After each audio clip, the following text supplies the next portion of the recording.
The rain fell hard outside, a small clinic drenching the cracked pavement in muddy water. A pregnant woman stood there alone, one hand pressed against her swollen belly, the other shaking as pain rippled through her body. Her face was pale, her lips trembling, but no one stopped to help. Inside the clinic, doors closed slowly, as if sealing her fate. A few steps away, a man turned his back. No tears, no hesitation, just silence, and footsteps fading into the night. Somewhere deep inside her, two tiny hearts were still fighting to beat.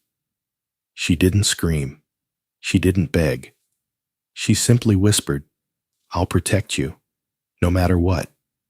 But what happens when a man walks away from his pregnant wife, without knowing the truth she carries? Before we begin this powerful story, tell us in the comments where you're watching from and what time it is in your country. And if you believe stories like this deserve to be told, please subscribe to the channel and stay with us. Long before the rain-soaked night outside the clinic, before silence replaced vows, there was a time when hope lived quietly between two people. They lived in Ibadan, a bustling city in southwestern Africa, where life moved fast, but dreams moved faster. The man, his name known among friends as someone ambitious and restless, had grown up with almost nothing. His childhood was filled with unfinished meals, borrowed shoes, and the constant shame of being the poor one. From an early age, he made himself a promise: "I will never return to that life." The woman he married was different. She came from modest beginnings too, but her spirit had never been hardened by fear. Where he saw danger, she saw patience. Where he worried about tomorrow, she believed tomorrow would find its way. Their meeting was ordinary, a shared bus ride, a simple conversation, a laugh that surprised them both. Yet from that simplicity, something steady grew. When he proposed, it wasn't grand. No cameras, no audience, just his shaking hands and a quiet voice saying, "I don't have much, but I'll work every day for us." She smiled through tears and replied, "That's all I need." Their wedding was small, held in a local community hall with plastic chairs and borrowed decorations. Friends danced, elders prayed, someone cooked jollof rice in oversized pots outside. It wasn't luxury, but it was love. At least it began that way. In the early months of marriage, they lived in a one-room apartment with thin walls and unreliable electricity. Some nights were dark and hot, but they talked until sleep found them. They shared food, shared silence, shared dreams. He talked often about success. One day, he would say, staring at the ceiling, "We won't worry about rent. I'll wear a clean suit every day. People will respect me." She would rest her head on his chest and answer softly, "Just don't forget us when that day comes." He laughed then. "I could never forget you." But fear has a way of growing quietly. As time passed, his job began to improve. A better position, new connections, new expectations. He started dressing sharper, speaking differently coming home later. The world outside began whispering into his ears, "You can't afford mistakes. A family slows a man down. Children are expensive." At first he brushed it off, but those words stayed. The woman noticed the change long before he did. He was still kind, but distracted, still present, but distant. He listened, but not deeply. When she talked about the future, he replied with calculations instead of comfort. One evening, as they ate dinner in silence, she asked gently, "Are you happy?" He paused. "Of course I am." But he didn't look at her when he said it. That night, she lay awake beside him, listening to his breathing, feeling a quiet worry settle in her chest. Not anger, not suspicion, just a feeling she couldn't name. Weeks later, everything changed. She woke up nauseous, one morning dizzy and trembling. At first, she blamed exhaustion. But when the symptoms continued, a quiet realization dawned on her. She went to a local pharmacy, alone, heart-pounding, hands shaking as she paid for a pregnancy test. When the result appeared, her knees nearly gave way. Pregnant. She sat on the edge of the bed for a long time, pressing a hand over her mouth, tears falling freely. Not from fear, but from overwhelming emotion. A child, a family growing.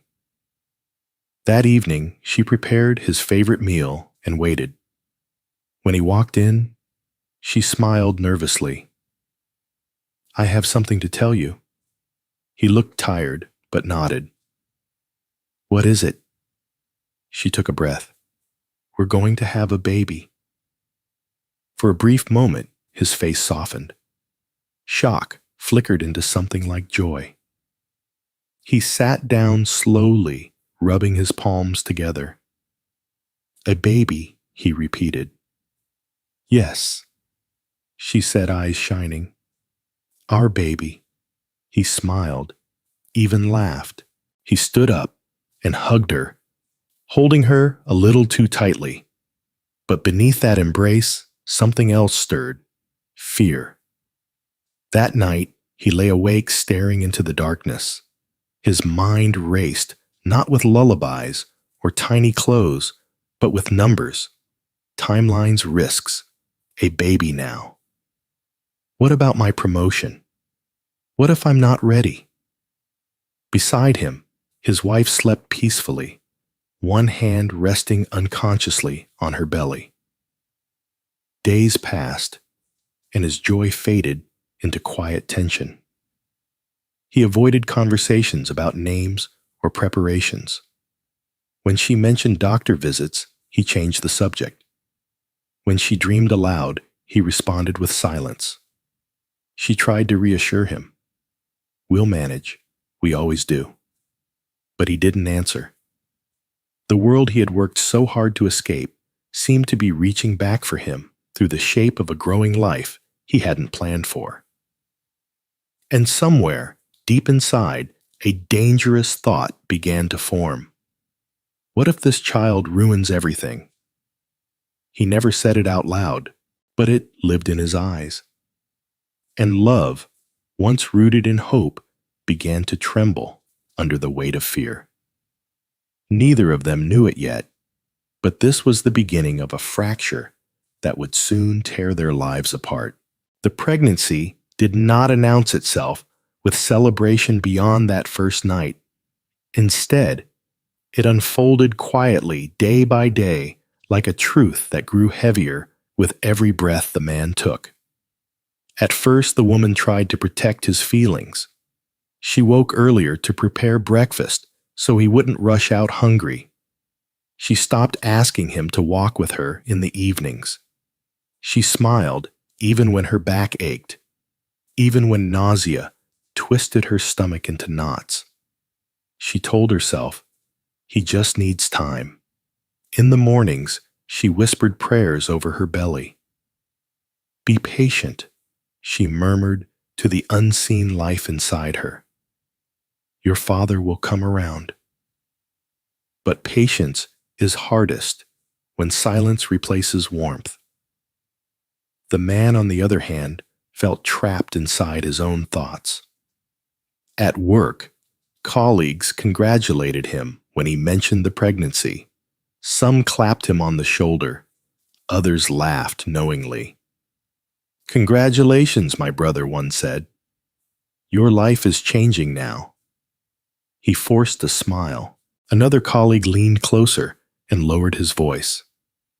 Children are blessings, but they are also chains. Make sure you're ready. That word chains stayed with him. During meetings, he lost focus. Numbers blurred. His phone buzzed with messages from his wife. Doctor appointments, reminders, gentle check-ins. He read them, but rarely replied. Not because he didn't care, but because every message reminded him of a future he no longer felt in control of. One evening, she sat beside him on the worn couch holding a folded paper. I went to the clinic today, she said softly. He stiffened. Without me? You were busy, she replied quickly. I didn't want to disturb you. He nodded, eyes still on his phone. What did they say? She unfolded the paper, her voice careful. The doctor said everything looks normal so far, but I'll need regular checkups. That costs money, he said, automatically. She paused. Yes, but we'll plan. I thought we should be careful, he interrupted. Very careful. The warmth drained from her face. I am being careful, she said quietly. I rest. I eat properly. I follow instructions. That's not what I mean, he snapped, then caught himself. He took a breath. I mean, financially. This isn't a good time. She searched his face, trying to understand. Is there ever a perfect time? He didn't answer. That night, she cried silently, turning her face away so he wouldn't see. She didn't want to pressure him. She didn't want to fight. She only wanted reassurance. But reassurance never came. As weeks passed, her belly began to show. Small at first, then unmistakable. Neighbors smiled when they saw her. Women stopped to ask questions, to give advice, to touch her stomach without permission. In their culture, pregnancy was shared joy. But inside her home, it felt like a secret slowly tearing something apart. One afternoon, she overheard him speaking on the phone outside. I'm not sure, he said, his voice tense. This changes things.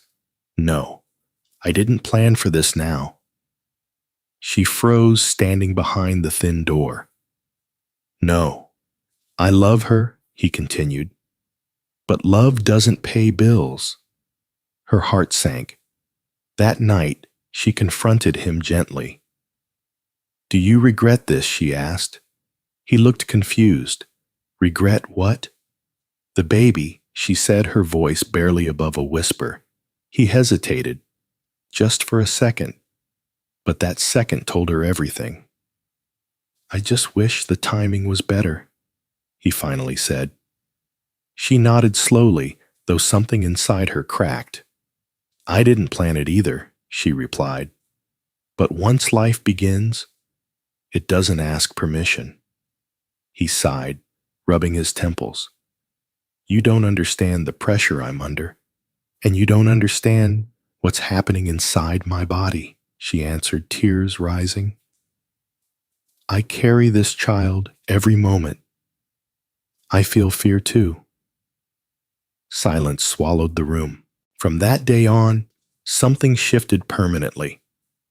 He began spending more time away at work with friends, anywhere but home.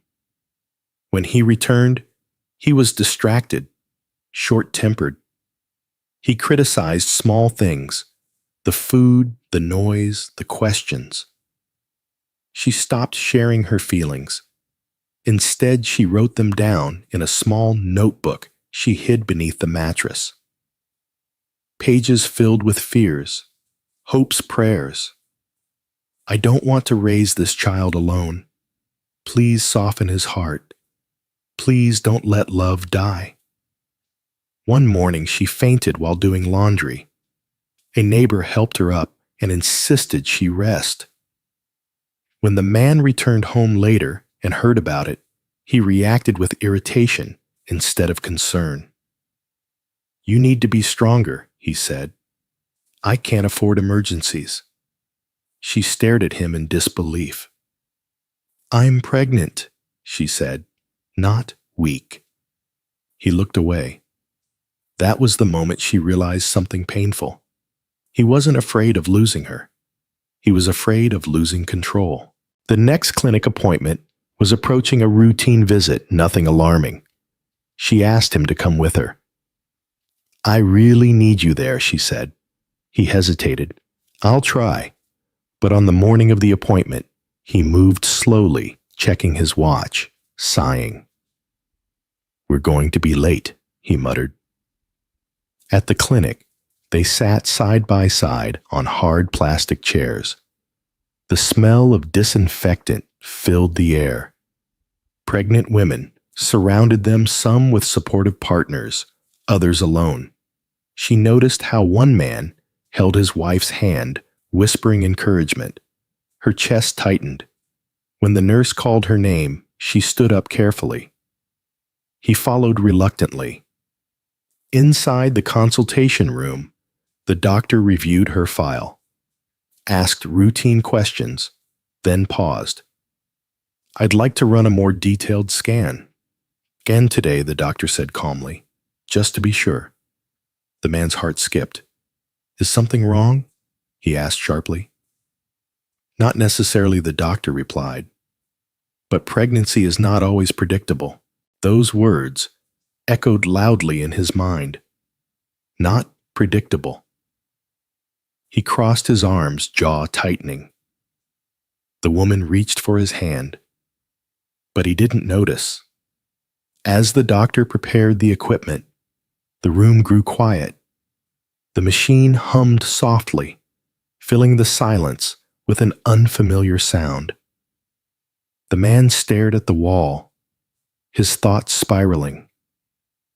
What if something goes wrong? What if this costs more than I can handle?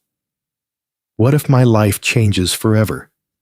He didn't see the doctor's expression shift slightly. He didn't hear the subtle change in tone. He only felt fear raw, overwhelming fear tighten around his chest. And as the scan began, neither of them knew that the truth about to be revealed would push him past the edge and shatter everything they still held together. The room fell unnaturally quiet as the scan began. The doctor adjusted the screen, her eyes narrowing slightly, not in panic, but in concentration. The soft humming of the machine filled the air, steady and mechanical, as if unaware of the tension it carried. The woman lay still, her heart pounding. She searched the doctor's face for clues, her fingers curling tightly around the edge of the bed. "Doctor, is everything okay?" she asked softly. The doctor didn't answer immediately. She moved the device gently, then leaned closer to the screen. The man felt his throat go dry. He stood rigid near the wall, arms crossed, eyes fixed on the floor. Every second stretched painfully long. His mind raced ahead, imagining hospital bills, complications, delays, things he had no space for in his carefully planned life. Finally, the doctor cleared her throat. "I need you both to stay calm," she said. "What I'm seeing isn't necessarily bad, but it does mean this pregnancy will need closer monitoring." The man snapped his head up. "What does that mean?" "It means," the doctor replied carefully, "that there may be higher risks than average. It's too early to say much more without further tests." The woman's breath caught. "Risks? To the baby?" "To the pregnancy," the doctor corrected gently. "And to the mother, if she doesn't receive proper care." The man felt a cold wave wash over him. "Proper care means money," he said bluntly. The doctor looked at him, her expression firm but professional. "Proper care means responsibility." The woman reached out instinctively and grabbed her husband's hand. This time, he didn't pull away, but his grip was stiff, unresponsive. "So, what do we do next?" she asked. "I'd like to schedule another scan and some blood tests," the doctor explained, "and I strongly advise reducing stress. Emotional support is very important during pregnancies like this." She looked pointedly at the man. He avoided her gaze. The consultation ended shortly after. They walked out of the room in silence, the clinic hallway suddenly feeling much narrower than before. The walls were peeling, the lights flickered, and the murmur of other patients blended into a dull background noise. Outside the clinic, the late afternoon sun beat down harshly. The woman stopped walking. He took 2 more steps before realizing she wasn't beside him. "What's wrong?" he asked impatiently. She looked at him, eyes filled with fear she had been hiding for weeks. "I'm scared," she admitted. "The doctor said." She said it's not certain he cut in. "You're exaggerating." "I'm not," she replied, her voice shaking. "She said I need support. I need you." He sighed heavily, running a hand through his hair. "Do you know what this means for us?" "For me? For us?" she repeated quietly. "I thought this was already about us." He turned away, pacing. "I can't afford complications. I can barely keep up as it is." Her chest tightened. "So, what are you saying?" He stopped pacing and faced her, his eyes hardening. "I'm saying this pregnancy is becoming a problem." The words hit her like a slap. "A problem," she echoed. "Yes," he said, his voice rising. "Ah? I didn't sign up for hospital risks and endless expenses. I warned you about timing." She stared at him in disbelief. "You think I planned this alone?" "That's not what I said," he snapped. "But you're the one carrying it." The silence between them grew thick, heavy with unsaid things. People passed by vendors, calling out motorcycles, roaring children laughing somewhere in the distance. Life continued indifferent to the small tragedy unfolding on the sidewalk. She spoke again, her voice steadier now, though her heart was breaking. "This child is not a mistake," she said. "It's our responsibility." He clenched his fists. Responsibility shouldn't destroy a man's future. That sentence changed everything. She felt something inside her shift, like a door closing quietly. Without another word, she turned and walked toward the bus stop. Her steps were slow but determined. He followed a few paces behind, still arguing under his breath, still trapped inside his own fear. On the ride home, they sat on opposite ends of the bus. She watched the city blur past the window, holding her belly protectively. He stared straight ahead, jaw tight, replaying the doctor's words over and over. Closer monitoring, higher risk, responsibility. By the time they reached their apartment, night had fallen. Inside, the tension finally exploded. "I can't do this," he said, suddenly breaking the silence. She froze. "Do what?" "This," he gestured wildly. "This situation. This pressure. I feel like I'm drowning." She stepped closer to him. "Then let me help you breathe." He shook his head. "You don't understand. I worked too hard to lose everything now." Her voice cracked. "Lose everything? Or lose control?" His eyes flashed with anger. "Don't twist my words. I'm not," she said, tears streaming freely now. "I'm trying to save my family." He laughed bitterly. Family shouldn't feel like a trap. The argument escalated, voices raised, accusations thrown, pain spilling out unchecked. "You care more about money than your own child," she cried. "And you care more about emotions than reality, he shouted back. Finally exhausted, he grabbed his jacket. I need space, he said coldly. She watched him walk toward the door, panic surging. Please, she begged, don't leave like this. He paused, his hand on the door handle. I need to think, he replied without turning around. The door slammed shut behind him. She sank onto the floor, sobbing uncontrollably, her hands trembling over her belly. I'm here, she whispered to the unborn life inside her. I won't leave you. Outside, he walked aimlessly through the dark streets, his mind replaying the clinic visit again and again. But instead of hearing the doctor's calm voice, all he heard was fear screaming inside his head. By the time he returned hours later, something inside him had hardened. The clinic had planted a seed, and fear was watering it. The next day, he made a decision, one that would shatter what remained of their marriage and leave a pregnant woman standing alone where love once lived. Morning came, without peace. The woman woke before dawn, her body aching from the night spent crying on the floor. Her eyes were swollen, her throat sore, but the pain inside her chest felt heavier than anything physical. She moved slowly, careful not to wake the unborn lives inside her, and whispered a short prayer as she washed her face. When the man finally returned home near sunrise, the air between them felt cold and unfamiliar. He didn't apologize. He didn't ask how she was feeling.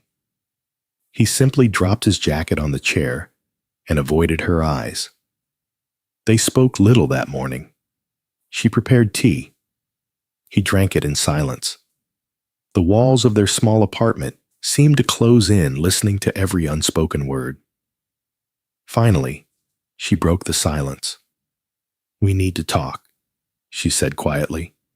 He nodded once, already tense. About what? About yesterday? About us? He exhaled sharply, rubbing his forehead. I already told you I need time. She shook her head slowly. Time won't change what's happening inside me. This pregnancy won't pause while you think. That irritated him. Why do you always make it sound like I'm the enemy? Because you're acting like one, she replied, surprising even herself.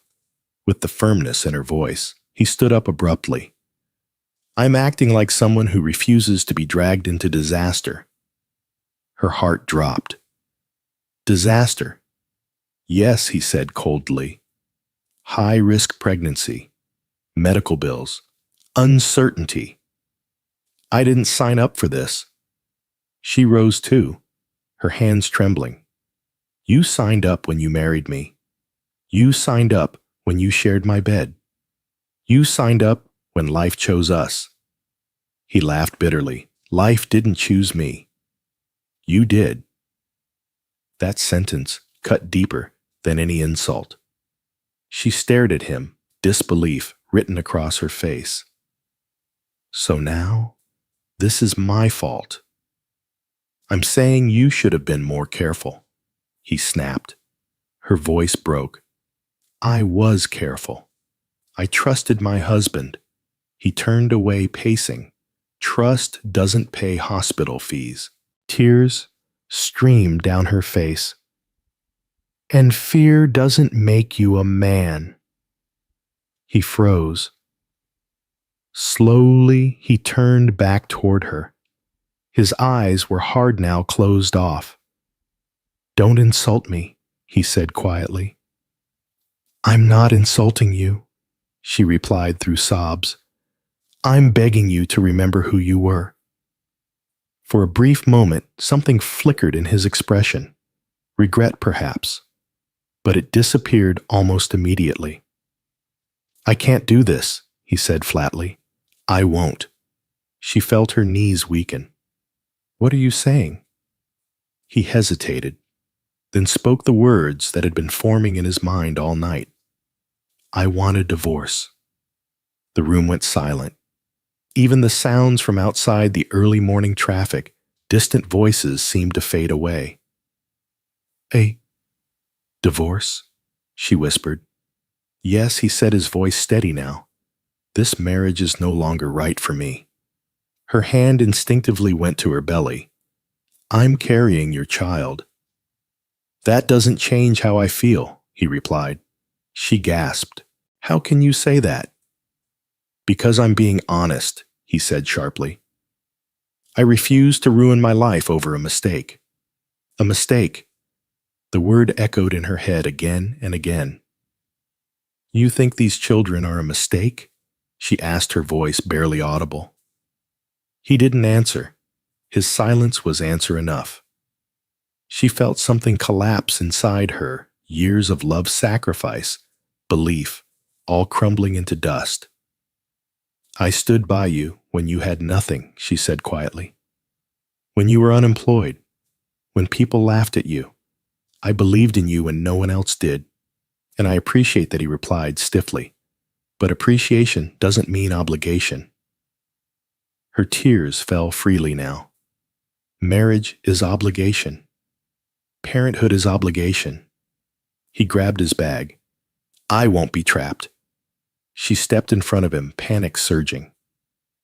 "Please, think about what you're doing." "I have," he said firmly. "I've thought about it all night." She reached out and held his arm. "Then think about them," she pleaded, "about the lives inside me." He pulled his arm away. "I'm done."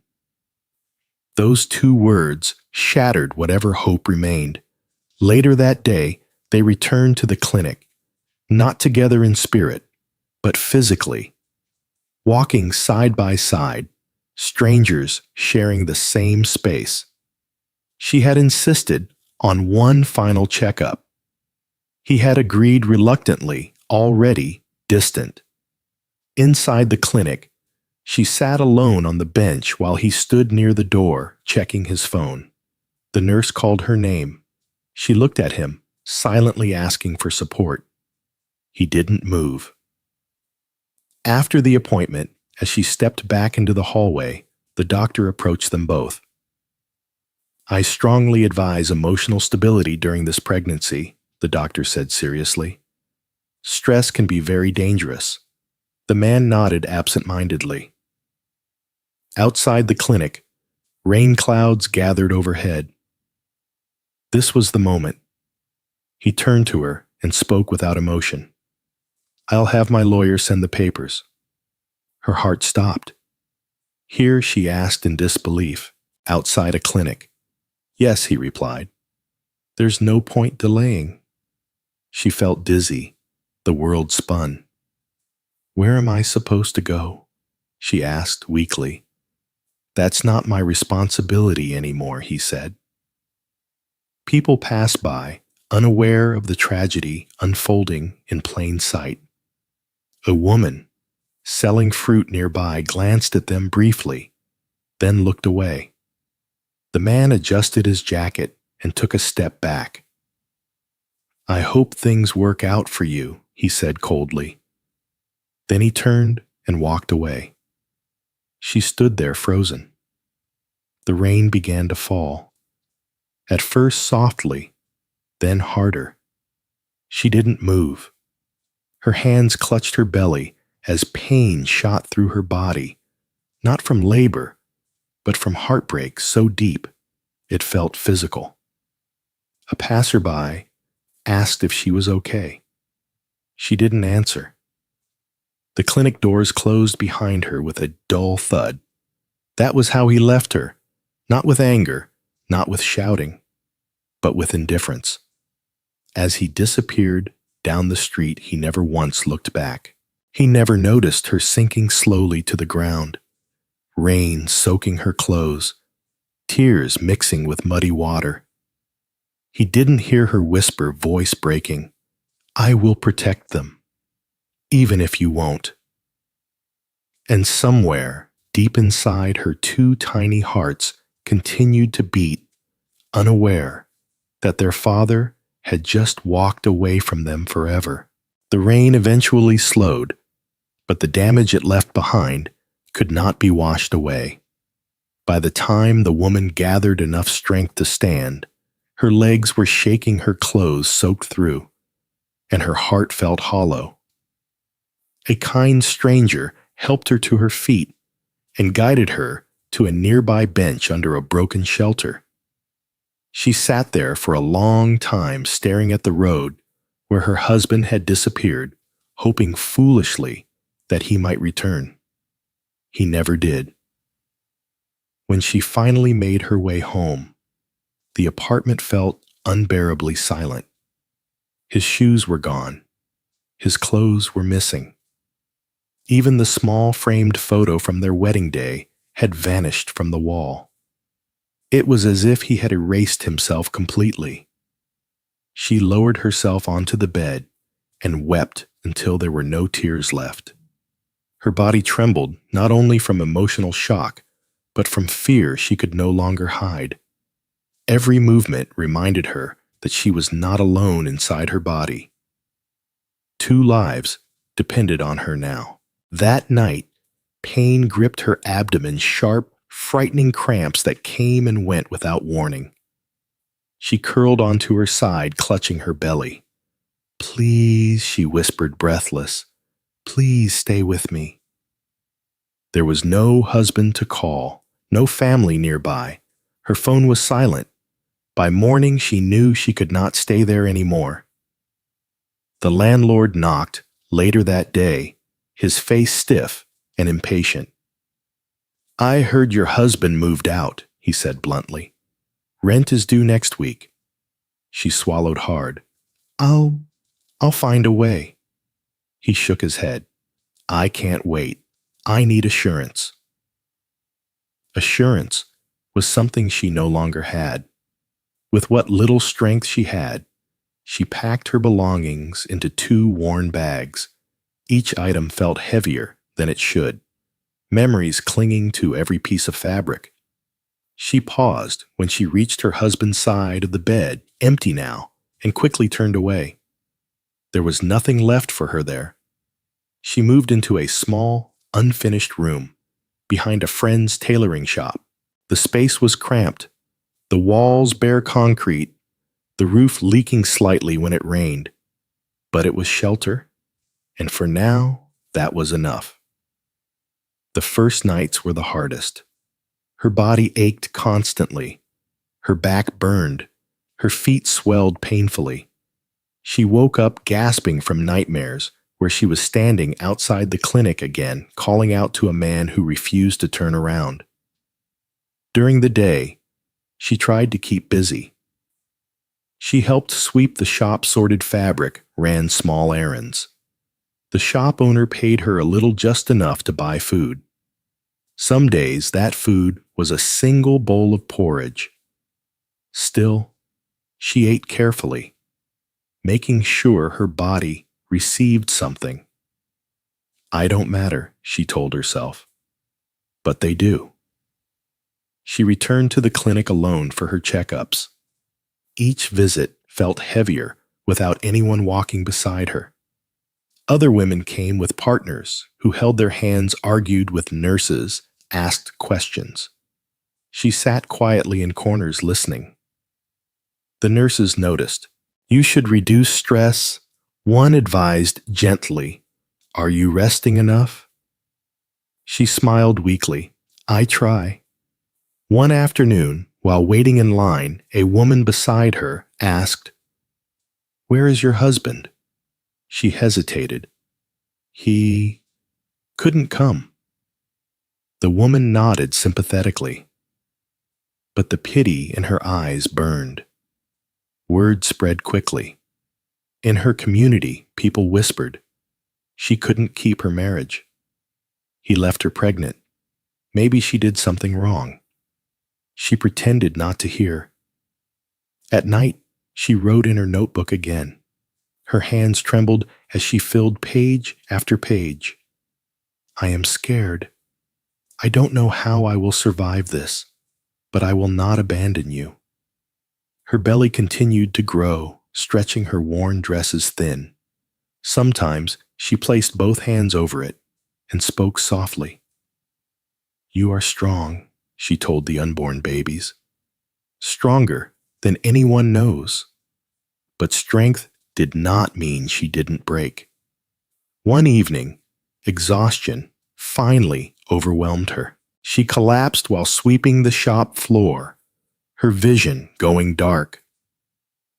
When she woke, she was lying on a bench, her friend fanning her anxiously.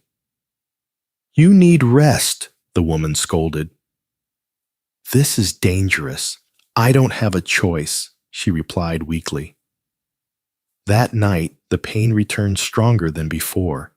She considered going to the clinic, but remembered the cost. Instead, she lay still, breathing slowly, counting the seconds until the pain eased. Alone. Miles away, the man who had abandoned her tried to drown his thoughts in noise. He told himself he had done the right thing, that leaving was necessary, that responsibility should not be forced. Yet sleep refused to come easily. He dreamed of hospital corridors, of monitors beeping wildly, of a woman calling his name as he walked away. He woke up sweating, irritated, angry at himself for feeling anything at all. This is better, he muttered. I'm free. But freedom tasted bitter. Back in the small concrete room, the woman faced a different truth. She was no longer someone's wife. She was no longer protected by promises. She was a mother-in-waiting alone in a world that offered little mercy. One morning, as she struggled to put on her shoes, a sharp pain shot through her back. She gasped, gripping the wall for support. Fear rose instantly. She rushed to the clinic, heart racing, hands shaking. The doctor examined her carefully. Concern etched across her face. You need to be very careful, the doctor warned. This pregnancy is putting a lot of strain on your body. I know, she whispered. I'm trying. The doctor studied her. Where is your husband? Her throat tightened. He left. The doctor sighed, her voice softening. Then you must be even stronger. But strength doesn't mean suffering alone. She handed her a list of resources, local aid programs, support groups, clinics that charged less. It wasn't much, but it was hope. That night, the woman lay on her mat, staring at the ceiling. Rain tapped softly against the roof. Her body ached, her heart heavy, but for the first time since the divorce, she felt something new stirring inside her. Determination. They think I'm weak, she whispered, but they don't know me. She placed her hands over her belly again. I won't let fear win, she said. I won't let abandonment define us. Outside, the city slept. Inside that small, broken room, a woman who had been cast aside began to transform, not through comfort, not through support, but through a fierce, unbreakable love for the lives growing within her. The world had turned its back on her at her weakest moment. But she was still standing, and she was not done fighting. By the time the pregnancy entered its later months, the woman's life had settled into a rhythm shaped by struggle. Every morning before sunrise, she woke to the sound of roosters and distant traffic. Her body felt heavier each day, her movements slower, but she forced herself to stand. She washed her face with cold water, tied her scarf carefully, and whispered a short prayer before stepping outside. Give me strength for today, she said softly, just today. She no longer expected tomorrow to be easy. Behind the tailoring shop, her small concrete room offered little comfort. The floor was hard. The air was often damp. When it rained, water crept in through cracks near the door. Still, she cleaned the space every day, determined that her children would be born into dignity, not chaos. She began selling small items in the evenings: fried snacks, boiled ground nuts, anything she could manage without straining herself too much. She set up a tiny table by the roadside, smiling politely at passers-by, even when her feet throbbed and her back screamed in pain. Some customers were kind. "Take it easy, sister," one woman told her, slipping an extra coin into her hand. "Pregnancy is not easy." Others were cruel. "Where is your husband?" a man asked, mockingly, one evening. She lowered her eyes. "He's not around," he scoffed. "Women like you are careless." She said nothing. Silence had become her shield. At night, exhaustion wrapped around her. Like a heavy blanket, she lay on her mat, her hands resting on her belly, feeling movement inside, gentle at first, then stronger. Sometimes she laughed softly through tears. "You're already fighting," she whispered, "just like me." But there were moments when fear overwhelmed her. What if something went wrong during childbirth? What if she couldn't afford help? What if she failed them? On those nights, she clutched her notebook and wrote until her hands cramped. "I am afraid, but I am still here. Please, let me be enough."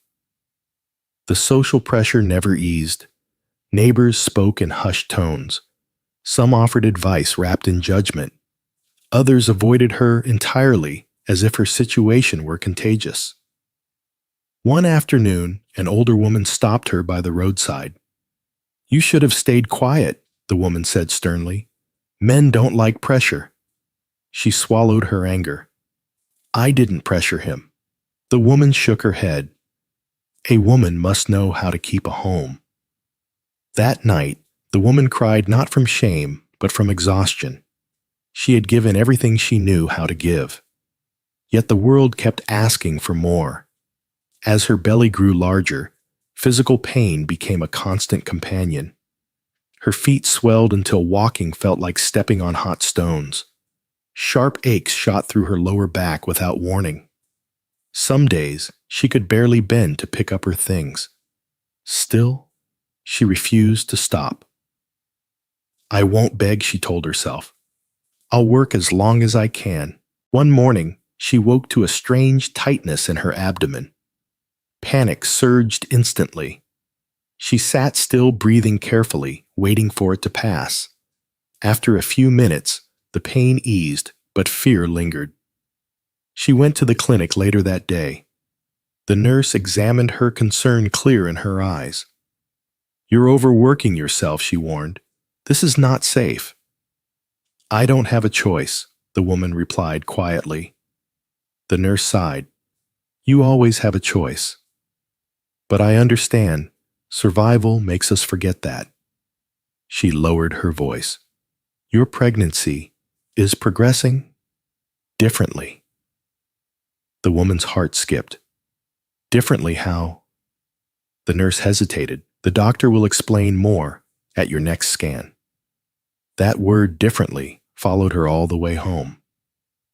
That night, as she lay awake listening to the city's distant noise, she spoke softly to her belly. "If something is wrong," she whispered, "we will face it together." Miles away, the man who had abandoned her tried to bury himself in distractions. He worked longer hours. He attended gatherings. He laughed louder than necessary. Whenever someone asked about his wife, he gave vague answers. "We separated," he said. "It was mutual." But late at night, when silence crept in, memories surfaced uninvited. He remembered her laughter in the kitchen, the way she used to wait for him, the warmth of her presence. He pushed those thoughts away. This is better, he told himself again. This is freedom. But freedom should not feel like guilt pressing against the chest. Back in her small room, the woman reached a breaking point one evening. She had sold almost nothing that day. Her legs trembled as she packed up her table. As she turned to walk home, dizziness washed over her suddenly. The world spun. She collapsed to her knees, gasping for air. People gathered quickly. Someone brought water. Another woman supported her shoulders.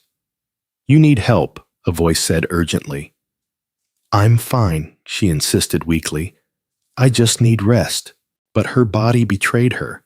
She was taken to a nearby clinic, where the doctor examined her carefully, frowning. "You cannot continue like this," the doctor said firmly. "This pregnancy is high risk." The woman's heart pounded. "High risk? Yes," the doctor confirmed. "You are carrying more than one baby." The room fell silent. "More than one," she whispered. The doctor nodded. "Twins." Shock washed over her, followed quickly by fear. "Twins," she repeated. How will I manage?" The doctor met her gaze. With care, with rest, with support. The word felt almost cruel. The woman left the clinic in a daze, her mind spinning. Twins, 2 lives, twice the responsibility, but also twice the love. That night, she cried harder than she had in months. Not because she didn't want them, but because she was terrified of failing them. After the tears came resolve. She knelt on the floor, ignoring the pain in her knees, and prayed with everything she had left. "I didn't choose this path," she said through sobs, "but I choose them." She placed both hands on her belly. "You will not be born into regret," she whispered. "You will be born into strength." The next morning she made a decision. She reduced her work, no matter how little she earned. She accepted help when it was offered, swallowing her pride. She followed the doctor's instructions, carefully resting whenever possible. Life was still hard. Hunger still came. Fear still lingered. But something had changed. She was no longer just surviving.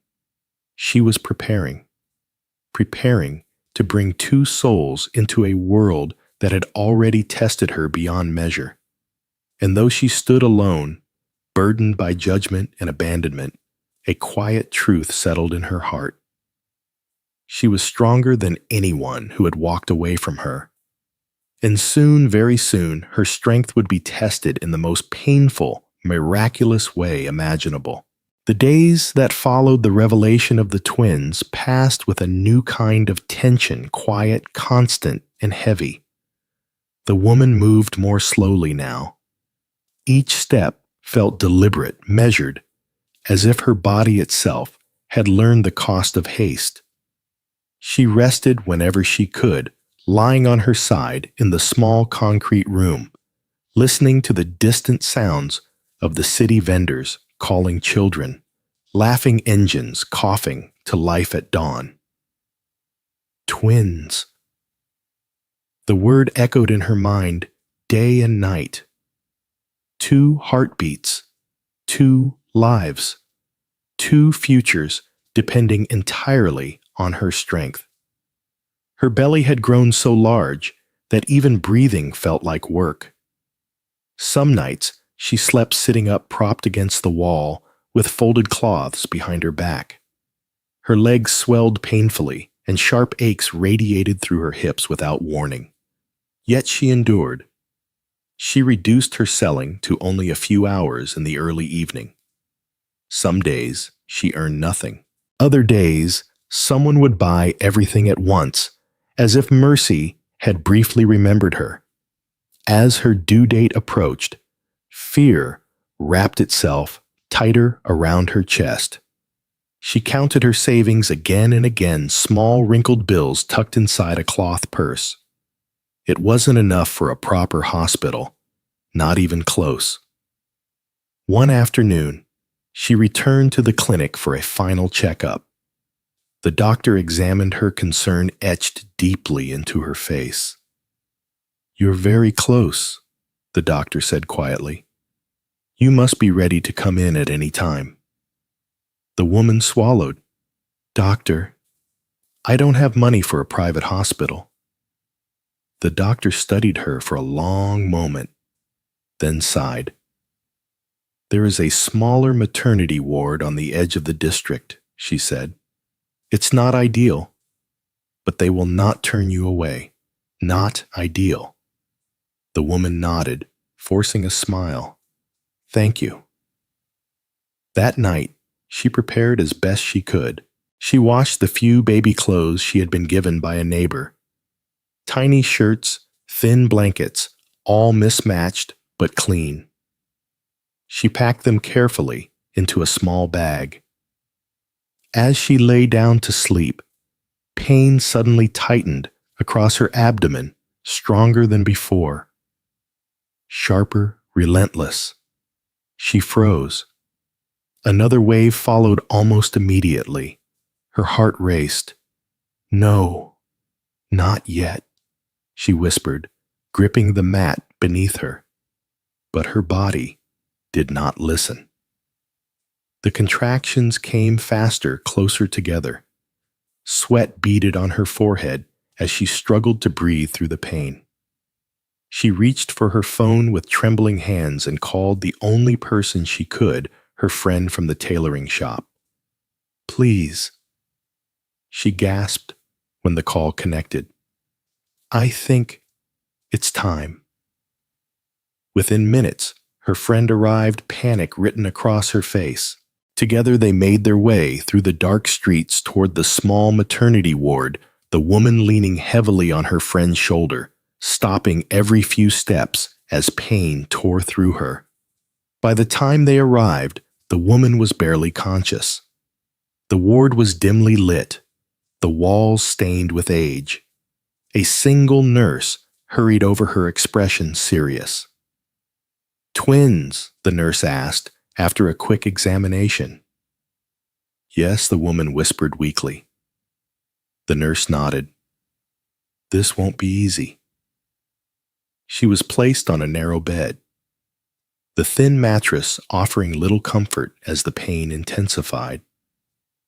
Her screams echoed softly against the walls, swallowed quickly by the sounds of other women laboring nearby. There was no husband at her side, no hand to hold, no voice whispering encouragement, only pain and determination. Between contractions, she whispered prayers, her voice hoarse. "Please, let them live. Take my strength if you need it." Hours passed. Her body shook violently. Her vision blurred. At one point, she felt herself slipping, darkness creeping in at the edges of her sight. "Stay with us," the nurse urged firmly. "You're doing well. Don't give up now." "I can't." The woman gasped. "I can't do this." "Yes, you can," the nurse replied sharply. "You already are." The first baby came just before dawn. A small cry pierced the air, thin but alive. Tears streamed down the woman's face as relief crashed over her. "I hear him," she whispered. "I hear my baby." But there was no time to rest. The pain returned almost immediately, stronger than before. Her body convulsed as she cried out, every muscle screaming in protest. "The second one is coming," the nurse said urgently. "Stay focused." The woman's strength felt spent. Her hands trembled uncontrollably. Her breaths came in short, desperate gasps. "I'm tired," she sobbed. "Please, I'm so tired." The nurse leaned close, her voice firm but kind. "Your children need you. Just a little more. Summoning something she didn't know she had left, the woman pushed again, screaming through the pain, her voice raw with agony and fear. Time seemed to stretch endlessly. Then another cry, stronger this time, louder, alive. The nurse lifted the second baby, carefully wrapping him in a thin cloth. 2 boys, she said softly. The woman collapsed back onto the bed, sobbing uncontrollably, not from pain, but from overwhelming relief. They're alive, she whispered over and over. They're alive. Her body trembled as exhaustion finally claimed her. She drifted in and out of consciousness, vaguely aware of the nurse placing the babies beside her. When she fully woke later that morning, sunlight filtered weakly through a cracked window. Her sons lay beside her tiny chests, rising and falling in fragile rhythm. Their skin was dark and smooth, their faces scrunched in sleep. Tears welled in her eyes again. She reached out, touching them gently, afraid they might disappear if she wasn't careful. My miracles, she whispered. My fighters. Her body ached in ways she could barely describe. Every breath hurt. Every movement sent sharp reminders of the ordeal she had survived. But none of it mattered. They were here, alive. Later that day, the nurse returned with a serious expression. You lost a lot of blood, she said. You must rest. No stress. No heavy work. The woman nodded weakly. I will. The nurse hesitated, then asked quietly, Is the father coming? The woman closed her eyes. No, she replied. He's not. The nurse sighed softly, then straightened. Then we will help where we can. It wasn't much, some extra cloth, a little food, gentle guidance, but it felt like kindness in a world that had shown her little mercy. As night fell, the woman lay awake, listening to her sons breathe. Fear still lived inside her. Fear of the future, of poverty, of doing this alone. But stronger than fear was love, a fierce, unbreakable love, born in pain and sealed with sacrifice. Outside the ward, life continued as always. But inside that small, forgotten maternity room, a woman who had been abandoned gave birth not only to 2 sons, but to a strength that no one could ever take away from her. The first days after the birth passed in a blur of exhaustion and fragile joy. The woman remained in the small maternity ward longer than planned because her body was weak, drained from blood loss and weeks of stress. The nurses checked on her, often adjusting the thin blankets around her shoulders, reminding her to drink water, urging her to sleep whenever the babies slept. Sleep, however, came only in fragments. Her sons, so small, so delicate, cried often. Their cries were soft, but demanding, as if they already understood that the world would not give them anything freely. She welcomed every cry. It meant they were alive. She named them quietly one evening as rain tapped gently against the cracked window. The names carried meanings of strength and hope, names she whispered again and again, committing them to memory like a sacred promise. You will survive, she told them, no matter what. Breastfeeding was painful at first. Her body protested, aching and sore, but she pushed through, wincing silently as she held each child close. She ignored the hunger gnawing at her own stomach, focusing instead on the way their tiny fingers curled instinctively around her skin. Some nights she cried silently as she fed them, overwhelmed by love and fear in equal measure. How will I do this alone? She wondered. The answer never came. When she was finally discharged, reality rushed back in all at once. She had no car waiting, no excited family members, no husband holding flowers, just her friend from the tailoring shop waiting patiently outside with a borrowed cart to help carry their few belongings. The journey back to the small concrete room felt endless. Every bump in the road sent pain through her body. She held her sons close, whispering soothing words as they stirred. When they arrived, the room felt even smaller than before. But it was home. The first night, alone with the twins, nearly broke her. They cried at different times. One would sleep while the other wailed. She moved between them on aching legs, her body screaming for rest, her mind foggy with exhaustion. At one point, she sat on the floor, back against the wall, both babies in her arms, tears streaming freely. "I'm sorry," she whispered. "I'm trying." The sun rose before she realized she hadn't slept at all. Days turned into weeks. She learned their rhythms, who cried louder, who slept longer, who needed more soothing. She learned to feed them quickly, to change them with one hand, to rock one while comforting the other with her voice. She barely ate. Some neighbors helped when they could, bringing small portions of food or old clothes.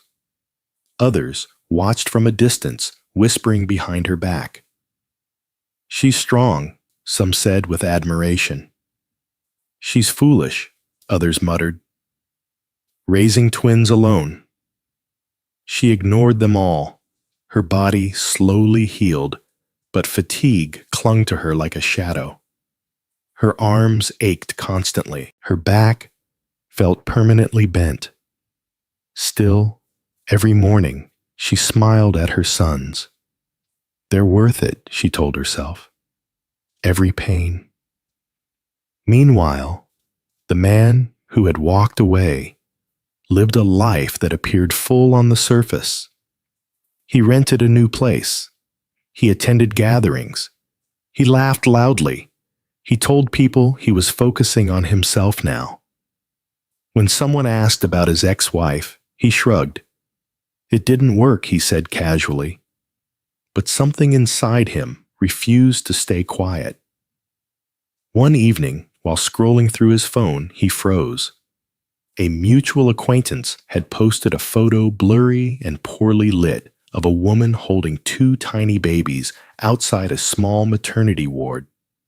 The caption read simply, "She did it. Twins." His heart stopped. Twins? He stared at the screen, his breath shallow. He read the caption again. Twins. A strange pressure built in his chest. His mind raced back to the clinic, the doctor's hesitation, the words higher risk. Had she known then? Had he known? He locked his phone and tossed it aside, standing up abruptly. "No," he muttered. "This doesn't change anything." But his hands were shaking. That night, sleep abandoned him. He imagined two small faces, faces he had never seen crying in the dark. He imagined his ex-wife struggling alone, exhausted. Guilt crept in quietly, unwelcome but persistent. "You made your choice," he reminded himself. "You're not responsible." But the thought felt hollow now. Days later, curiosity defeated pride. He asked around discreetly, pretending indifference. "Yes," someone confirmed. "She had twin boys, very small. It was hard." "Is she okay?" he asked before he could stop himself. The person hesitated. "She's managing, somehow." That word somehow haunted him. Back in the concrete room, the woman faced another harsh reality. Her savings were gone. Milk was expensive. Diapers even more so. She returned to selling small items by the roadside sooner than she should have, strapping one baby to her back while the other slept nearby under her watchful eye. Some days people bought out of pity. Other days they walked past without looking. Her body protested, but she pushed through. One evening, a woman approached her stall and looked at the babies carefully. "Twins?" the woman asked. "Yes," she replied. The woman nodded slowly. Their father must be proud. The woman's smile faded for just a second. "He's not here." The stranger studied her face, then reached into her bag and handed her some money. "For them," she said softly, "and for you." The woman blinked back tears. "Thank you." That night, as she counted her earnings, she felt something stir inside her, something close to hope. She looked at her sons, sleeping peacefully, their chests rising and falling in perfect rhythm. "You don't know it yet," she whispered, "but you saved me." Across the city, the man stood on his balcony staring out at the lights below. His phone buzzed with messages he ignored. Twins. The word echoed in his mind again and again. He had walked away from one child he thought he couldn't handle. Now, there were two, and for the first time since leaving, doubt cracked the armor he had built around his heart. He didn't know it yet, but the truth he had tried so hard to avoid was slowly finding its way back to him. And when it did, it would demand a reckoning. From the outside, his life looked stable, almost enviable. The man woke each morning in a clean apartment with steady electricity and running water. He dressed sharply, left early for work, and returned late, telling himself that long hours meant progress. His colleagues admired his focus. Some even said he had become more disciplined since the divorce. He let them believe that. What they didn't see were the cracks beneath the surface. At work, he forced smiles during meetings, nodded at conversations he barely heard, and laughed at jokes that didn't reach his heart. His mind wandered often, drifting to places he refused to acknowledge. Twins? The word followed him everywhere. He avoided the neighborhood where his ex-wife used to live. He muted old contacts on his phone. He convinced himself that curiosity was weakness and guilt was pointless. You can't fix the past, he told himself. You made the best decision with the information you had, but the nights told a different story. Sleep came in short, restless stretches. He dreamed of narrow clinic hallways of rain soaking through his clothes, of a woman standing still while he walked away. In those dreams, he always turned back too late. He woke up angry at himself, at her, at a fate that refused to stay buried. One evening, he sat alone at a small restaurant staring at his untouched food. Across from him, a couple laughed softly, their baby sleeping between them in a stroller. He looked away quickly. The sight made his chest tighten in a way he didn't understand. A friend joined him at the table, clapping him on the shoulder. "You've been quiet lately. Everything okay?" He nodded, just tired. The friend hesitated, then said, "I heard your ex-wife had twins." The man stiffened, so he replied too quickly. The friend raised an eyebrow. "Just surprising. Twins aren't easy." "I'm not involved," he said sharply. An awkward silence followed. Right? The friend said carefully. Of course. The man pushed his plate away and stood. I have work tomorrow. As he walked home, his phone buzzed again. Another message. Another ignored call. At his apartment, he poured himself a drink and sat in the dark. He told himself it was relief. He felt relief that he hadn't stayed relief, that he hadn't been pulled into something overwhelming. But relief shouldn't taste like bitterness. Weeks passed. He threw himself deeper into work, chasing promotions, recognition, the validation he thought would quiet the noise inside his head. When his boss praised his performance, he felt a brief surge of pride, quickly followed by emptiness. No amount of success filled the silence waiting for him at night. One afternoon, while sorting old documents, he found something he had forgotten. A folded piece of paper slipped from a file and landed at his feet. He picked it up slowly. It was a handwritten note, old, slightly faded, his ex-wife's handwriting. No matter how hard life gets, it read, we face it together. That's what marriage means to me. His throat tightened. He crumpled the paper, then stopped. Slowly, he smoothed it out again and stared at the words until his eyes burned. Stop, he muttered. This is over. But the truth was, it wasn't. Meanwhile, across the city, the woman lived a life that never paused for reflection. Her days were filled with constant motion feeding, cleaning, working, worrying. She moved like someone balancing on the edge of exhaustion, careful not to fall. The twins grew stronger with each passing week. Their cries grew louder, their movements more deliberate. They slept less. They demanded more. She adapted. She learned to carry both at once.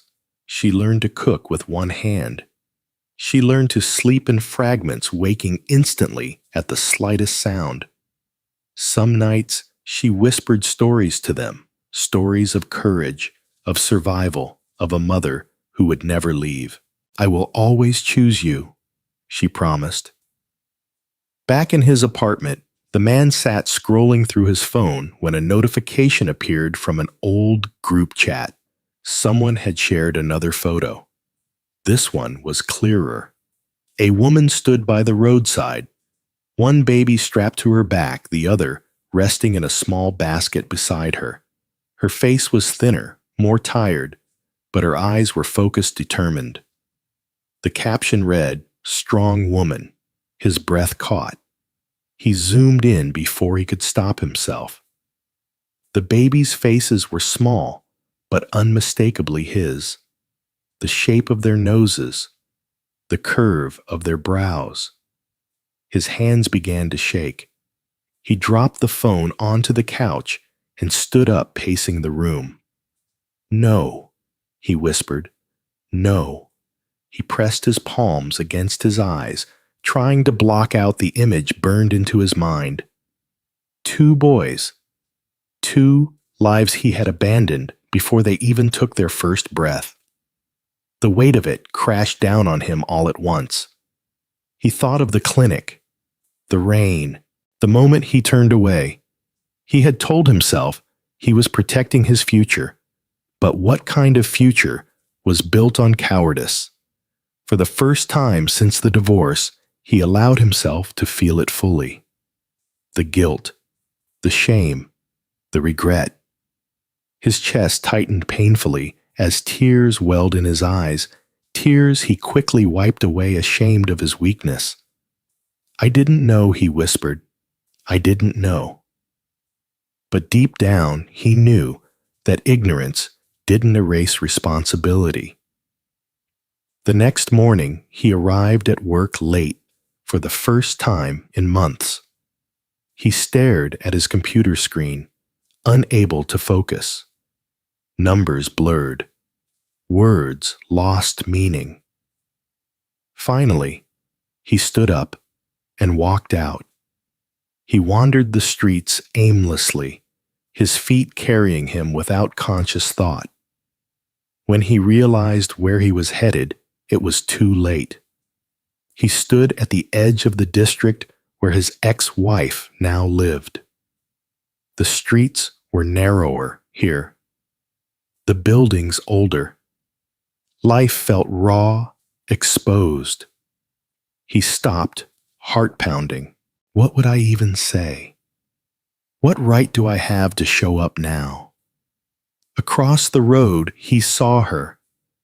She was adjusting the cloth on her back, gently bouncing one of the twins while speaking softly to the other.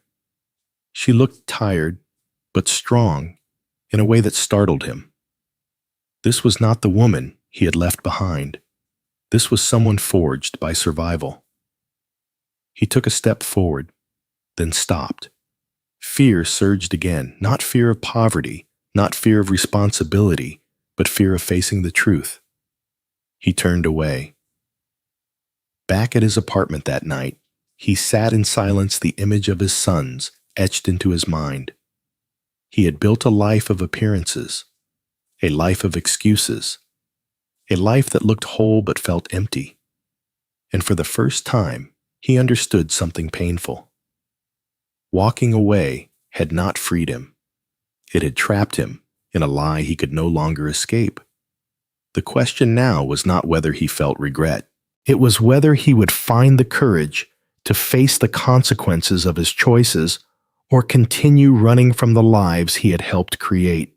The truth has a way of resurfacing, no matter how deeply it is buried.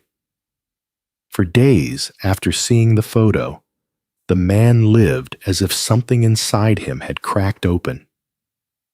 He went to work, answered emails, attended meetings, but every action felt mechanical, disconnected from his thoughts. His mind replayed the same images again and again. 2 tiny faces, his ex-wife's tired eyes, the quiet strength in her posture. Twins. He had walked away from one unborn child, believing it was too much. Now, there were 2 living proofs of his fear.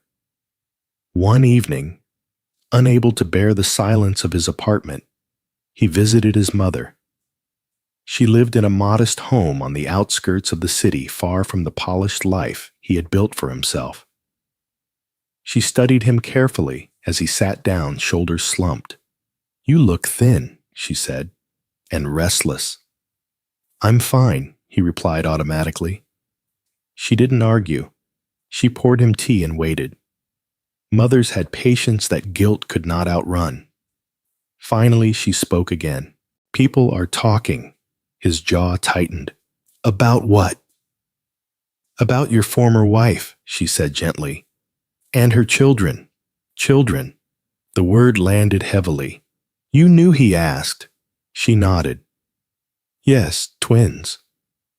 He looked down at his hands. "I didn't know back then." His mother sighed softly. "Knowing late doesn't erase what happened." He swallowed. "She didn't tell me. She didn't need to." His mother replied, "You left before she could." Silence filled the room. "I was afraid," he admitted quietly. "I thought my life would fall apart." His mother reached across the table and placed her hand over his. "And did it come together?" He had no answer. That night, the truth became unavoidable. He had told himself 100 stories to justify his decision, stories about timing, pressure, survival. But standing in his mother's kitchen, those stories collapsed under the weight of one undeniable fact. He had abandoned his family at their most vulnerable moment. Meanwhile, the woman knew nothing of his inner turmoil. Her days were consumed by survival and routine. The twins were growing quickly, now their cries stronger, their movements more coordinated. She had learned to tell them apart by the smallest details, the way one frowned before crying, the way the other clenched his fists when hungry. They were no longer just responsibilities. They were personalities. One afternoon, as she sold snacks by the roadside, a familiar face appeared. It was a distant cousin of the man. Their eyes met, and recognition flickered instantly. "Ah," the woman said awkwardly. "It's you." The woman stiffened, but nodded politely. "Yes." She sensed what was coming even before the next words were spoken. "He knows," the cousin said.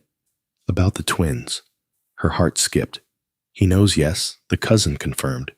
"He saw photos. People talk."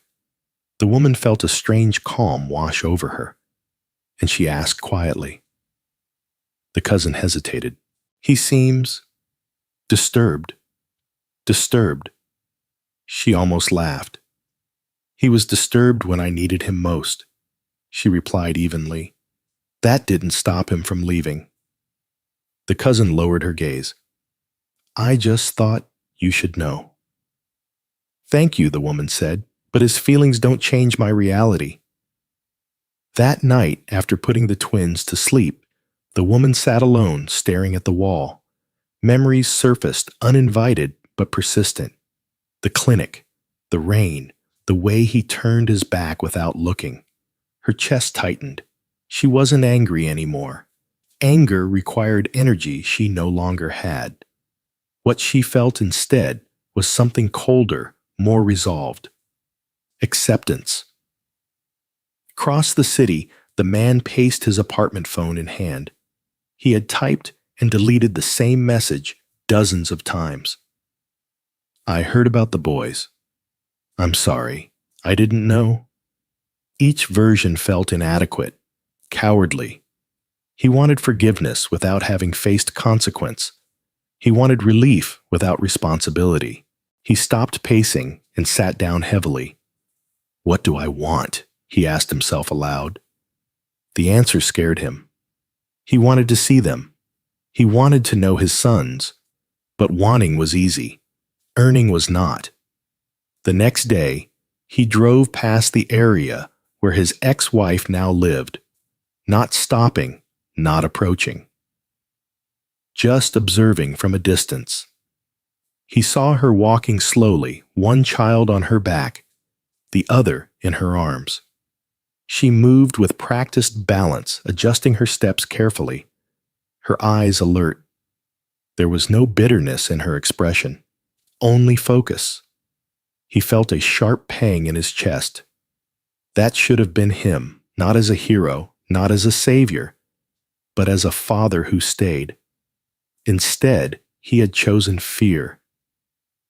He parked the car and leaned forward, resting his head against the steering wheel. For the first time since the divorce, he cried openly deep, silent sobs that shook his shoulders. "I failed them," he whispered. Back home, the woman faced a different truth. The twins were getting heavier. Food was getting scarcer. Her body was still recovering, and some nights the pain returned sharply, reminding her of how close she had come to losing everything. She visited the clinic again for a follow-up. The doctor examined her, nodding thoughtfully. "They're strong," the doctor said. "You've done well." The woman smiled faintly. "I didn't have a choice." "You always had a choice," the doctor replied. "You chose courage." As she left the clinic, she felt something shift inside her, a subtle but powerful sense of pride. She had survived, what many would not. Later that evening, her phone buzzed with an unfamiliar number. She stared at the screen for a long moment before answering. "Hello?" There was a pause on the other end. A breath. "It's me." Her heart clenched. "I know," she said calmly. Silence followed. "I heard about the boys," he said. "I didn't know. I swear I didn't." She closed her eyes briefly. "But you knew I was pregnant." "Yes," he admitted. "And I left anyway." Her grip tightened around the phone. I'm not calling to argue, he continued quickly. I want to see them. She inhaled slowly. No, she replied. The word landed like a wall. I need to explain. There's nothing to explain, she said firmly. You made your choice when I needed you most. I was afraid, he said softly. So was I, she replied. But I stayed. Another long silence. I'm not stopping you from being their father, she added. But you don't get to walk back in like nothing happened, he swallowed hard. What do you want from me? She thought of the nights without food, the pain of labor, the endless exhaustion. I want responsibility, she said, not excuses. The call ended without resolution, but something had changed. The truth was no longer hidden. It stood between them, raw, undeniable, demanding to be faced. And both of them knew that whatever came next would not be easy. Because truth doesn't come to comfort. It comes to challenge. The meeting did not happen immediately. Days passed after the phone call, heavy with unspoken tension. The woman continued her routine, feeding the twins, working in small bursts, resting when her body demanded it. Outwardly, nothing had changed. Inside, however, memories she had carefully locked away began to stir. She hated that his voice could still do that. Not because she missed him, but because it reminded her of who she used to be. A woman who believed love could endure anything. She was no longer that woman. Meanwhile, the man lived in a restless state of anticipation. He replayed their conversation again and again, clinging to the single sentence that gave him hope. I'm not stopping you from being their father. It wasn't forgiveness, but it wasn't rejection either. After a week of silence, she finally sent him a message. You can see them, tomorrow, late afternoon. Not at my room. He read it 3 times, his heart pounding, where he replied quickly. A small park near the old market, she answered. You come alone. The next day felt endless. He left work early, his mind racing with questions he had no answers for. What would he say? What would he do if they cried? If they didn't recognize him at all? When he arrived at the park, it was already busy. Vendors lined the paths. Children ran barefoot across the dusty ground. Laughter mixing with the hum of everyday life. He spotted her almost immediately. She sat on a wooden bench beneath a tree, one twin strapped securely to her back, the other resting on her lap. She looked thinner than he remembered. Her face sharper, but her posture was upright steady. She did not look broken. As he approached, she stood slowly adjusting the cloth around the baby on her back. You're on time, she said neutrally. I didn't want to be late, he replied. Awkward silence settled between them. Then she looked down at the child on her lap.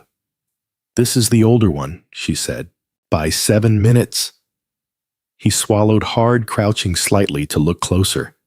The baby stared back at him with wide, curious eyes. For a moment, the world seemed to stop. That's my son, he whispered. Yes, she replied. Both of them are. His chest tightened painfully. He reached out instinctively, then froze unsure. May I? He asked quietly. She hesitated, then nodded once. He touched the baby's tiny hand. The fingers wrapped around his finger, immediately strong and warm. Something inside him shattered. He had imagined guilt. He had imagined regret. He had not imagined this overwhelming sense of loss. They're beautiful, he said hoarsely. They're alive, she corrected calmly. That's what mattered to me. He flinched. She shifted the second baby from her back and held him up slightly. And this one cries louder, she added, very impatient. Despite himself, a small smile tugged at his lips. That sounds like... He stopped. Like you, she finished. Yes. The smile faded. They sat down slowly, the space between them thick with history. I'm not here to blame you, she said after a while. I'm here to set boundaries. He nodded. I understand. You don't get to disrupt their lives because you feel guilty, she continued. They are not your redemption. Her words stung, but he didn't argue. I don't want to disappear again, he said quietly. I want to do this right. She looked at him, then really looked. You don't get to decide that alone, she replied. Being a father isn't about intention. It's about consistency. He lowered his gaze. Tell me what to do. That surprised her. She took a breath. You start by respecting what they already have. Stability, routine, peace. I can help financially, he offered quickly. Food, medical care, anything. She nodded slowly. That's a start. But money alone doesn't make you a parent. I know, he said. I learned that too late. The twins began to fuss, sensing the shift in emotion. She stood again, rocking them gently. They don't know you, she said softly. To them, you're a stranger. I know, he replied, but I want to earn that right. She met his eyes. Then be patient.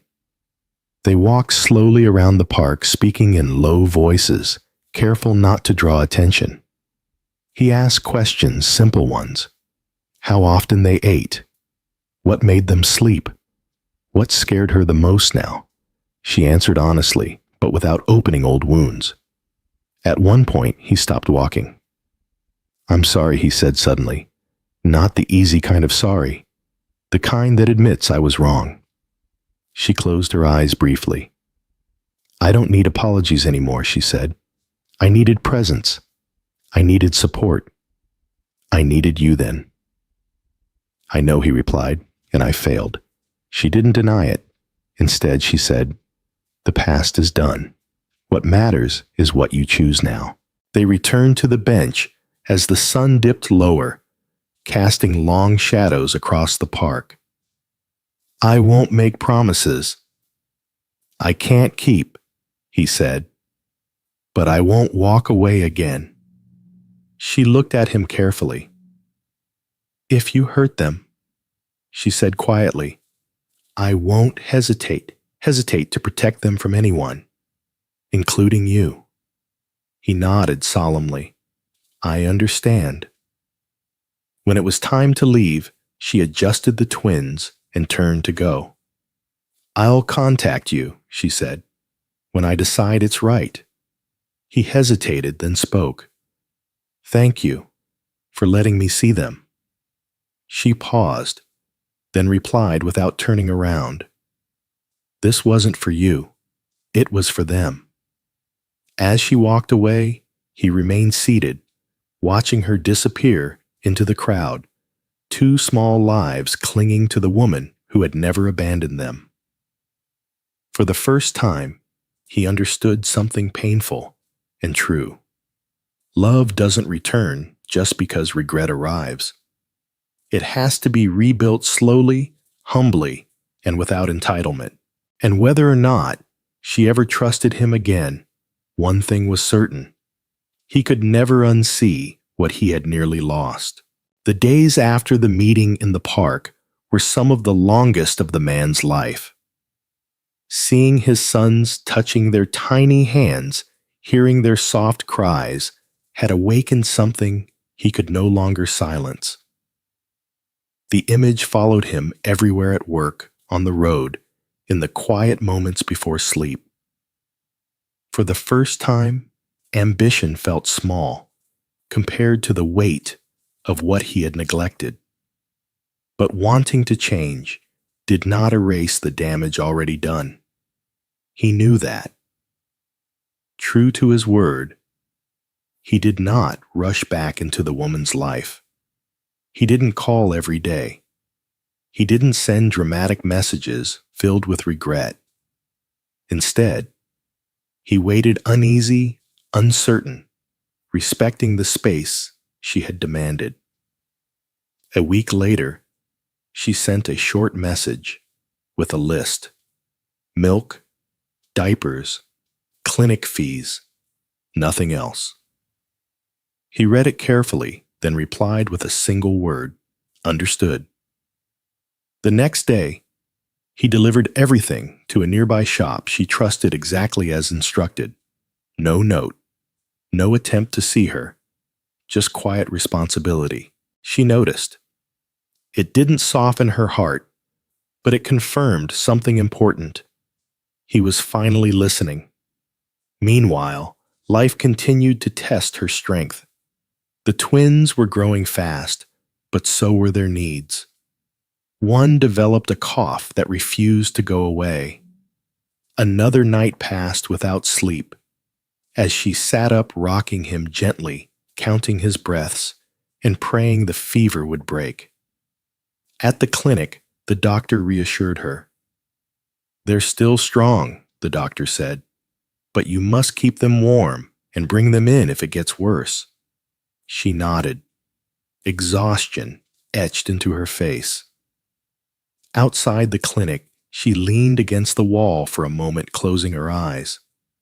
Her body felt heavy not from childbirth anymore, but from months of carrying responsibility alone. She wondered briefly what it would feel like to lean on someone else. The thought startled her. She pushed it away. Across town, the man faced his own reckoning. At work, his boss called him into the office. "You've been distracted lately," the boss said. "Is everything all right?" He hesitated, then answered honestly, "I have children." The boss raised an eyebrow. "You didn't mention that before." "I wasn't present," he admitted. "I'm trying to change that." The boss studied him for a long moment, then nodded. "Just make sure it doesn't interfere with your responsibilities here." As he left the office, the irony didn't escape him. For so long, he had feared fatherhood would destroy his career. Now, he realized his absence had nearly destroyed something far more important. Another week passed.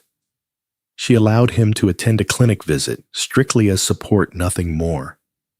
He arrived early and waited quietly, hands clasped together, eyes following her movements as she settled the twins. During the consultation, he asked careful questions. Practical ones, no emotional speeches, no excuses. The doctor noticed. Consistency matters, the doctor said pointedly. Children thrive on it. He nodded. "I understand." Outside, as they walked slowly toward the gate, he spoke. "I won't pretend this fixes everything," he said, "but I want to be here, properly." She stopped walking. "Being here doesn't mean standing beside me," she replied calmly. "It means showing up, even when it's uncomfortable, even when you're not needed." He nodded again. "I'm ready for that." She searched his face, not for love, not for hope, but for sincerity. What she saw unsettled her. It wasn't desperation. It was humility. Still, she did not let her guard down. "I don't owe you forgiveness," she said, "and I don't owe you access to my life." "I know," he replied quietly. "I owe you consistency."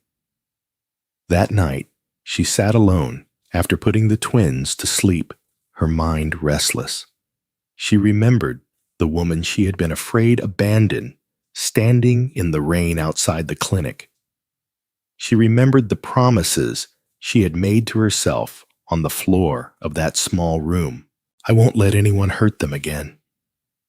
Allowing him closer felt like opening a door she had worked hard to seal, but refusing to let him try felt like denying her sons a truth they deserved. The next morning, she made a decision. She called him. "You can see them once a week," she said without preamble. "Public places only. No overnight visits, no arguments." He exhaled slowly. "Thank you." "This isn't trust," she added. "It's observation." "I'll learn more," he said. Weeks turned into months. He showed up every time. Rain or sun, busy days or exhausting ones. He brought what was needed, listened more than he spoke. Learned the twins' routines, their cries, their smiles. The children began to recognize him not as a father yet, but as a familiar presence. They reached for him sometimes. They calmed when he held them. She watched carefully. Once, when one of the twins fell ill again, he stayed outside the clinic all night, refusing to leave. "You can go home," she told him quietly. He shook his head. "I won't." That night, as she sat beside her sleeping sons, something shifted. Not forgiveness, not love, but acknowledgement. He was facing the consequences of his absence. And he wasn't running. But consequences don't disappear just because effort appears. One evening, she spoke plainly. "I may never love you again," she said. "And even if I do, it won't be the same." He nodded. "I'm not asking for that." "Then why are you here?" she asked. He thought for a long moment before answering. "Because I need to be accountable," he said, "and because they deserve to know who I am without lies." She studied him, then looked down at her sons. "They deserve honesty." She agreed, even if it's painful. As the sun set that evening, casting long shadows across the park, the weight of the past hung heavily between them, not as a threat, but as a reminder. He had abandoned them once. Now every step he took forward had to be earned. Not with words, not with guilt, but with time, patience, and unwavering responsibility. And she, stronger than she had ever imagined, stood ready to protect her children, no matter where this fragile path led. Redemption did not arrive as a sudden transformation. It came quietly in ordinary moments that demanded consistency rather than courage. By the time the twins were old enough to sit with support, the rhythm of their shared arrangement had settled into something predictable. Once a week, always the same day, always the same public places. The man arrived early and waited. He never complained when she was late. He never pushed when she said no. He learned slowly that patience was not weakness, but proof. He began to understand the cost of what she had carried alone.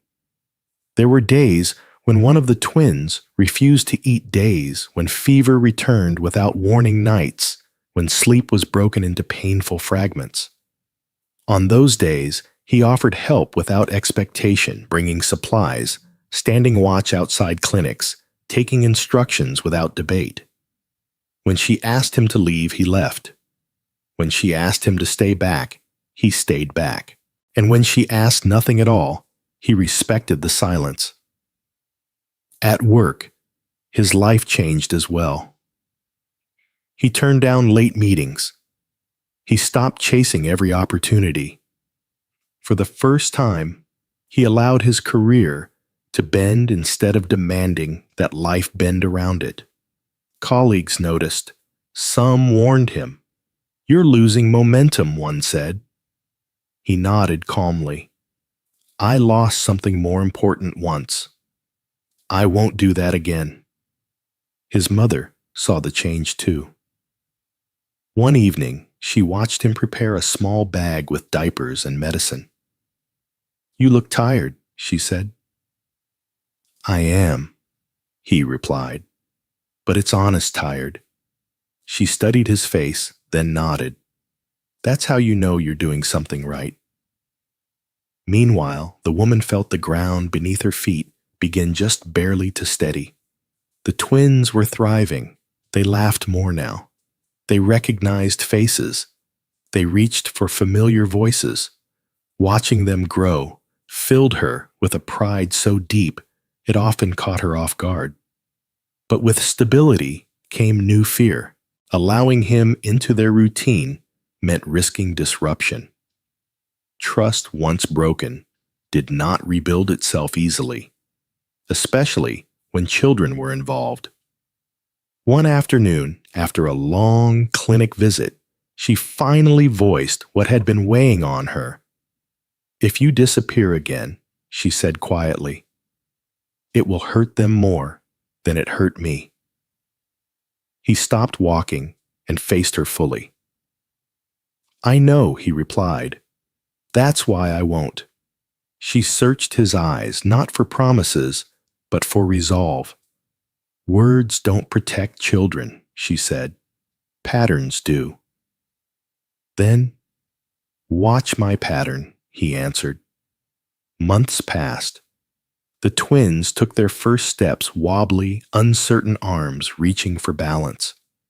He was there when it happened, standing a few feet away, holding his breath as one small foot lifted, then another. When the child fell, he didn't rush forward. He waited for her cue. She smiled faintly and nodded. He stepped in and lifted the child gently, his laughter breaking free before he could stop it. The sound surprised him as much as it surprised her. It had been a long time since joy had felt so simple. Later that evening, after the twins had fallen asleep, she sat alone replaying the day in her mind. She remembered the way he had looked careful, restrained, present. Not demanding. Not entitled. She hated that it mattered, but it did. The past still stood between them, unchanged, undeniable. No amount of effort could erase the rain-soaked pavement outside the clinic. No apology could undo abandonment at the most vulnerable moment of her life. Yet the present was also real, and so was the future, staring back at her through two pairs of curious eyes. One night she asked him a question she had avoided for months. If they ask why you weren't there when they were born, she said, what will you tell them? He didn't answer immediately. I'll tell them the truth, he said finally, that I was afraid, that I chose myself, and that it was wrong. She nodded slowly. No excuses. No, he replied, just accountability. That answer stayed with her. Not because it healed the past, but because it respected it. As the twins grew stronger, the community around them began to shift as well.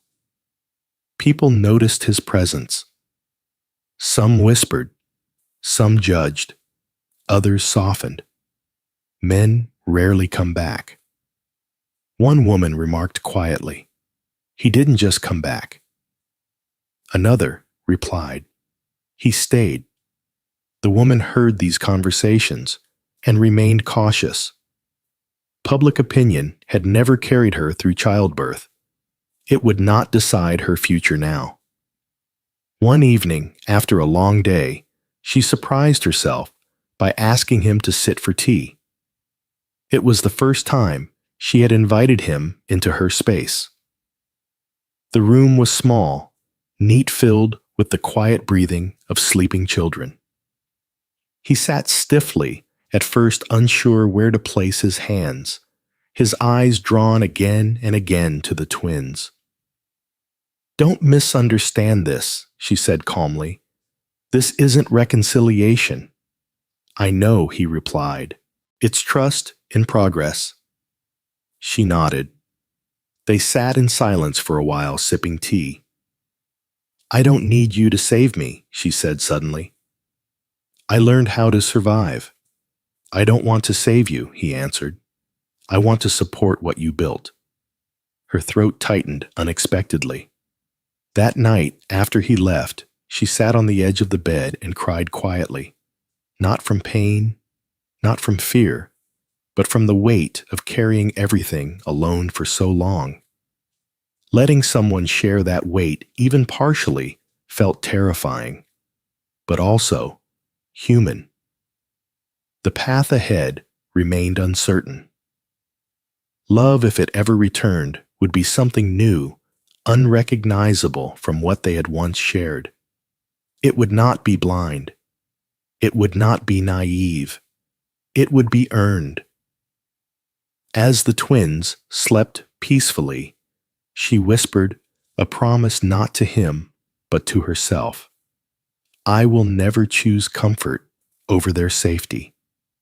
Across the city, the man lay awake, staring at the ceiling.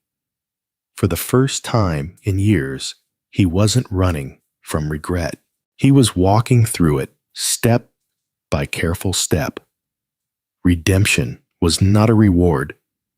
It was a responsibility.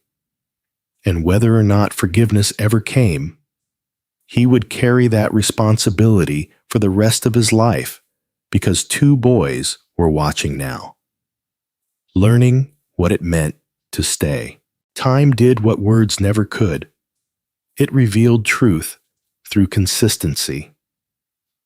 By the time the twins turned 2, their world had become fuller, steadier, and quietly transformed.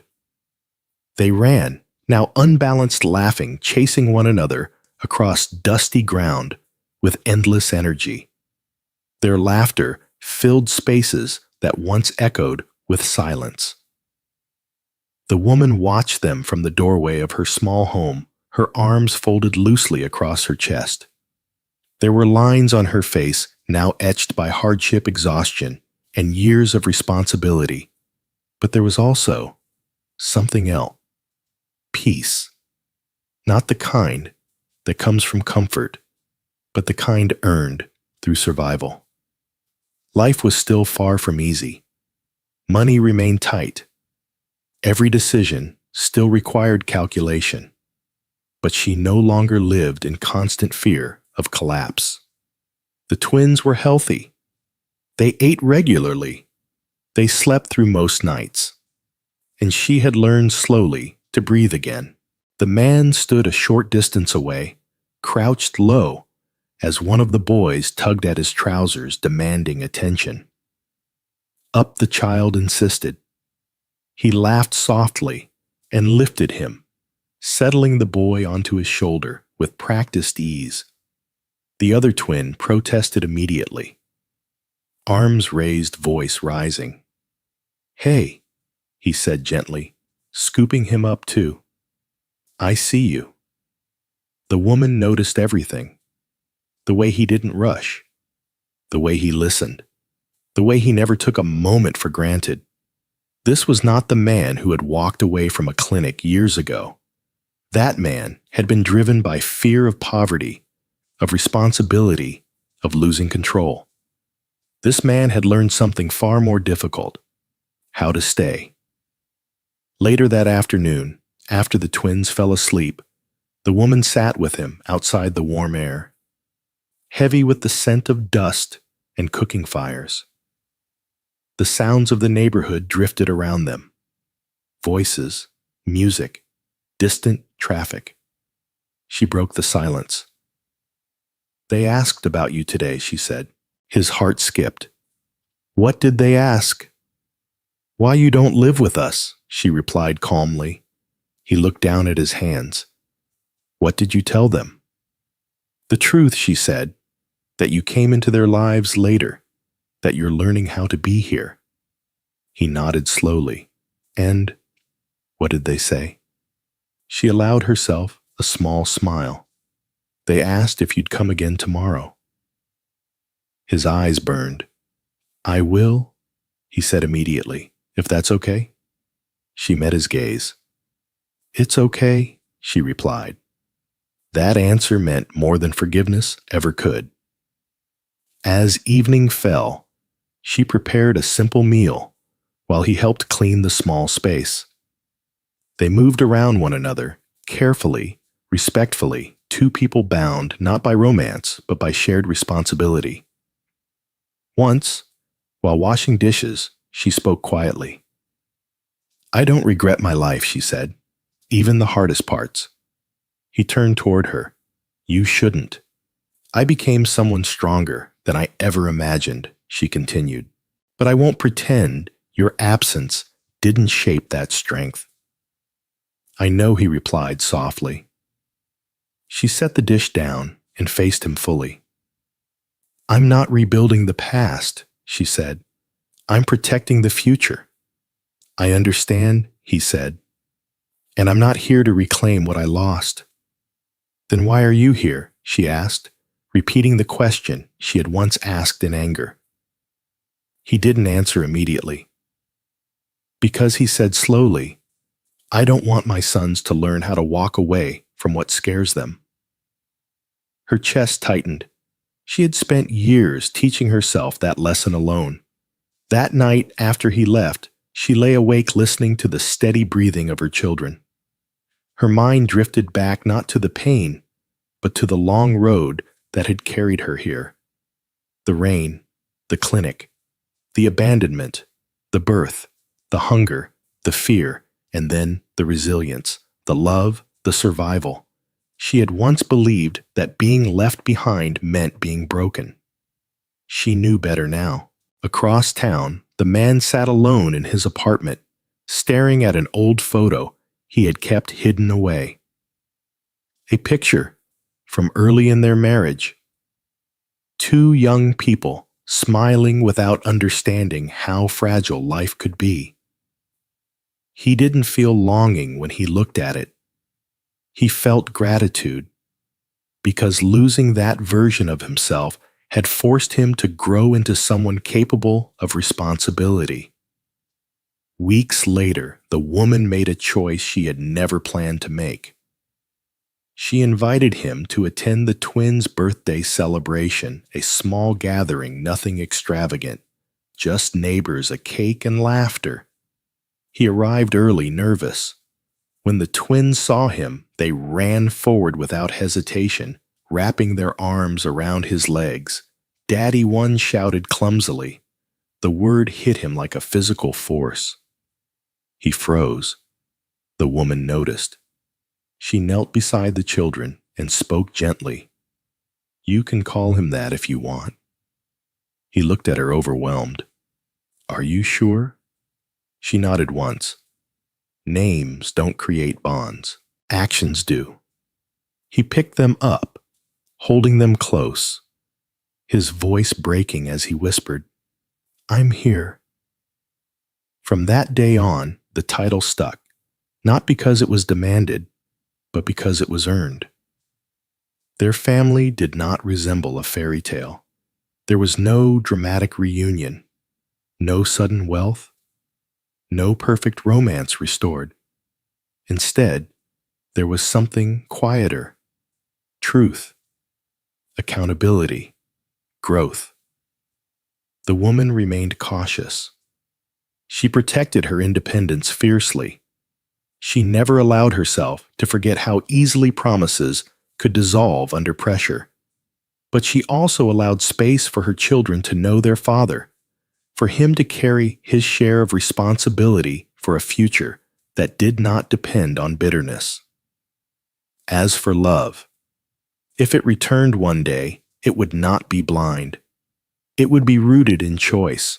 Years later, when the twins were old enough to understand, she would tell them the full story, not to shame their father, not to glorify suffering, but to teach them something essential, that walking away is easy. Staying is what defines character. And as the sun set on another ordinary day, the woman stood, watching her sons play their laughter rising into the evening air. She had once been abandoned at her weakest moment.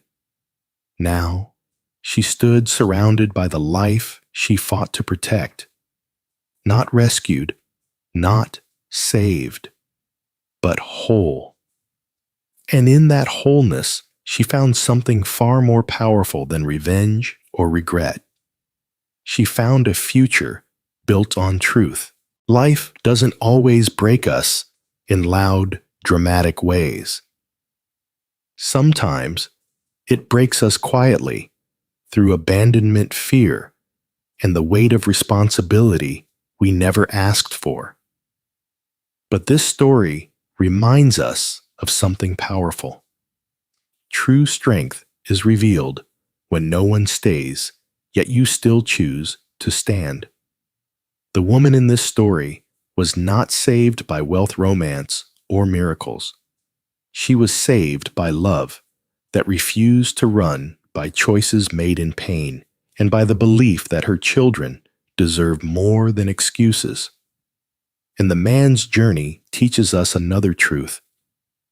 Regret alone changes nothing, only accountability does. It's not too late to face your mistakes, but it is too late to pretend they didn't happen. Kindness has consequences. So does cowardice. But hope always belongs to those who stay, who grow, and who take responsibility for the lives they touch. What lesson did this story leave in your heart?